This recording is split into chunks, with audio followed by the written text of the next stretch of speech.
ডাকাতি ঘটনার আগেই ৫ জন দুষ্কৃতীকে গ্রেফতার করল শিলিগুড়ি মেট্রোপলিটন পুলিশের প্রধাননগর থানার পুলিশ। বুধবার গভীর রাতে ওই ৫ দুষ্কৃতীকে গ্রেফতার করে প্রধাননগর থানার সাদা পোশাকের পুলিশ।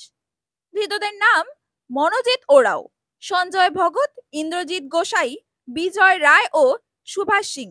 প্রধাননগর থানার পুলিশ সূত্রে জানা গিয়েছে, বুধবার গভীর রাতে পুলিশের কাছে গোপন সূত্রে খবর আসে দেবীডাঙ্গার একটি স্কুলের বারান্দায় ধারালো অস্ত্র সহ একাধিক ডাকাতি করা সরঞ্জাম নিয়ে কয়েকজন দুষ্কৃতী ডাকাতির ছক কষছে।